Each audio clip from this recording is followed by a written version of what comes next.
A thumbnail is a key to a good video.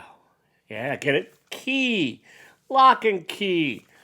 Yeah, hi everybody. That's an awful way to start this video. I promised you it's probably all uphill from here.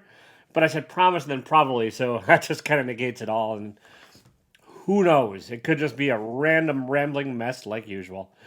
I'm Taylor. Welcome back to my channel. And this is my review of Locke and Key Volume 1, Welcome to Lovecraft.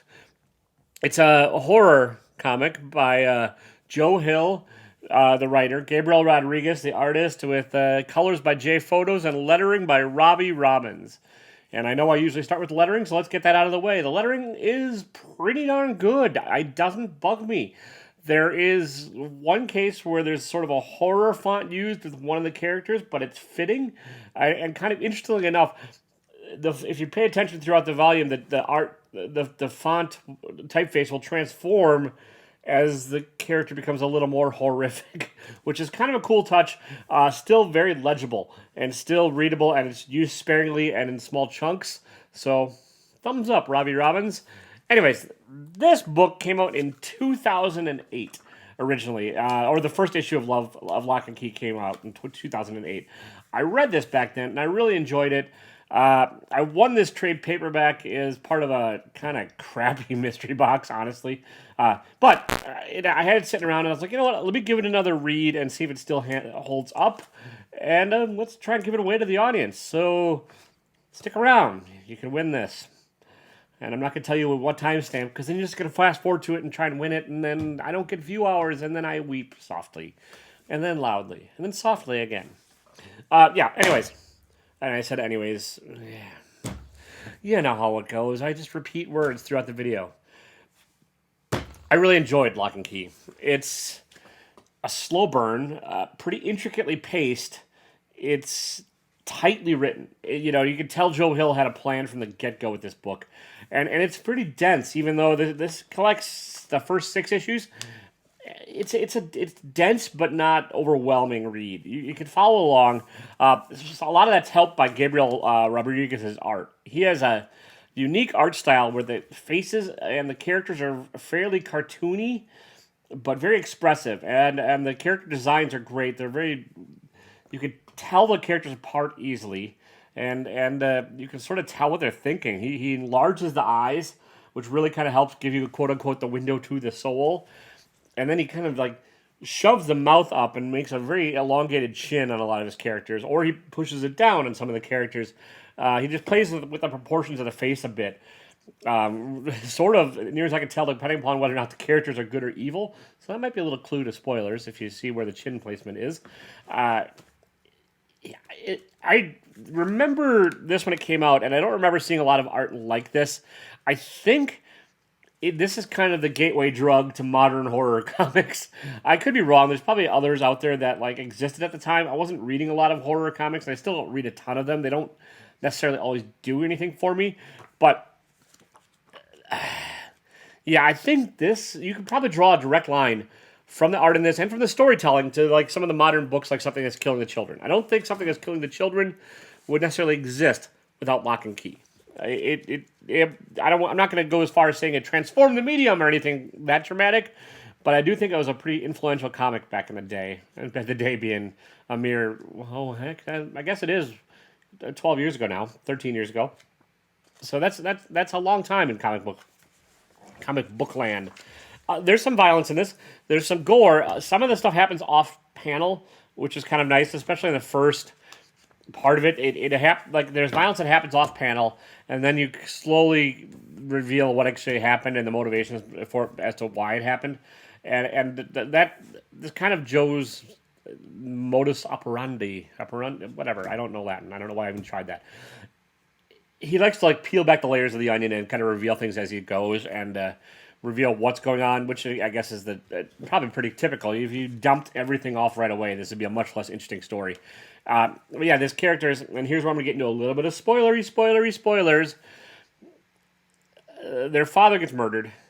There's a family of 3 children and the mother that survive, and they moved in with their uncle at the Key house, hence the last half of the name, Key. Their last name is Locke. So it's Lock and Key. Get it? You get it? You get it? Also, welcome to Lovecraft, Massachusetts, because, it's wearing its horror influences on its sleeve, which I don't know why you'd wear horror on your sleeve, but it is.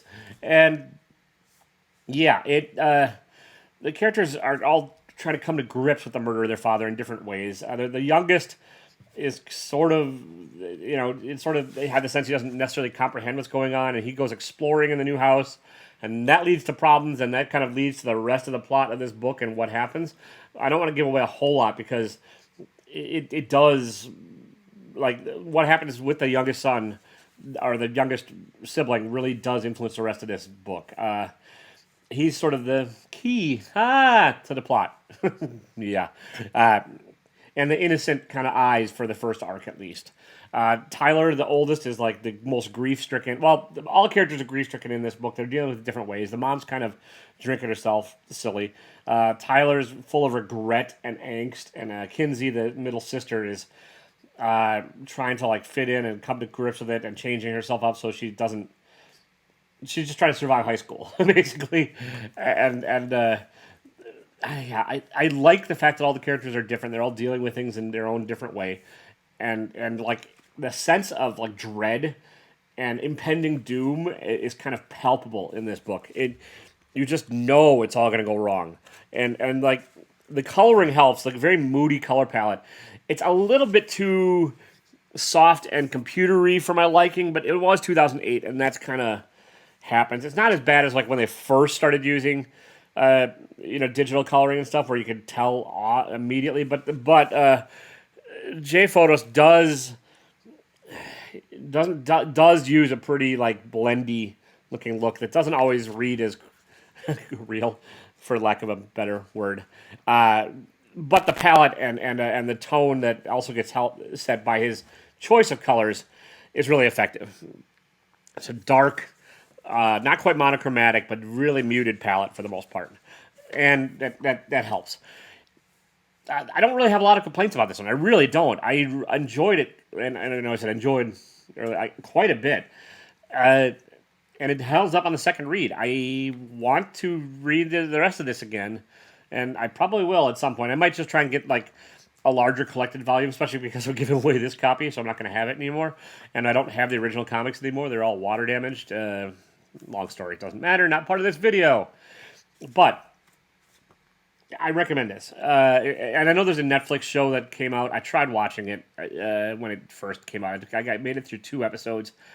It didn't do it for me. Something got lost in the translation from the comic to the TV show, and it just didn't have the same effective mood and the same like sticky air that was conveyed in this comic, where you just, I don't know, it was lacking a little bit.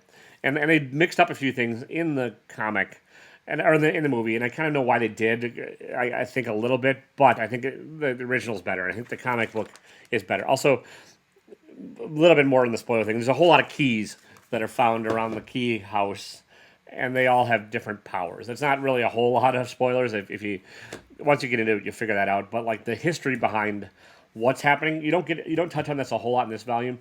But that's part of the intricate mystery of this whole place is what's going on with the Key house. Why are there keys? Why are people looking for the keys? Why is all this violence happening? A lot of why questions, some of which gets answered, and some of which are set up in this volume and not answered, and you have to like read the rest of the book to figure it out. And yeah, it's a downhill slide, and nothing is going to be pleasant for the Locks for a while. There's brief moments of joy, and there's brief moments of a little bit of respite in this comic, but for the most part, it's a pretty grueling tale, and there's not a lot of wasted storytelling in here, which is nice. That's the end of my rambling. It's pick it up or win it, and in order to win this, just leave a comment down below. Well, first of all, back up. That's my reverse thing, because VCRs used to have to reverse it. Okay, in order to win this, be 18 or older, be in the U.S. I'm not shipping this anywhere like outside the country. The shipping costs just get too much for a free giveaway. Be subscribed, hit the like button on this video and hit the notification bell just so you know when these reviews come out. I try and keep on a regular schedule. Sometimes things shift though, and I also drop other videos sometimes randomly. So the notification bell helps with that. But yeah, like, subscribe, all that kind of stuff. And then leave a comment down below letting me know your favorite horror comic that you've read recently. And if you've not read one, I don't know, leave your favorite horror movie. If you're not into horror, you're probably not going to like this book. So I don't know, don't try and win it, I guess. Whatever. Yeah, and I'll announce the winner next Tuesday in the next week's review video. Pretty simple. Speaking of which, last week, the person that won last week's video is... I can't ever... The reverse pointy thing that gets me. Jamie Johnson, your comments there. Thank you very much. Hit me up on Instagram. Let me know you saw this, and I will get the volume of Die Volume 1 out. Yeah. I will get Die Volume 1 out to you. Thank you so much. And yeah, thanks for watching. Please tell your friends about this and tell your enemies and share this. I'd like to keep doing more and more giveaways like this. I need to get the view count up on these particular videos, especially in order to make that happen. And I'm running out of books in my personal collection to give away, so I need to get more. But in order for that to be at least a little viable, I need to couple more followers, couple more views. It's just kind of, I don't know, comic book math. So, I don't know, whatever. That's enough rambling. If you don't like the video, don't subscribe, don't comment. It's fine. It's all good. It's, have a good day, everybody. That's the end of this one. And, yeah, don't be a dick. Thanks.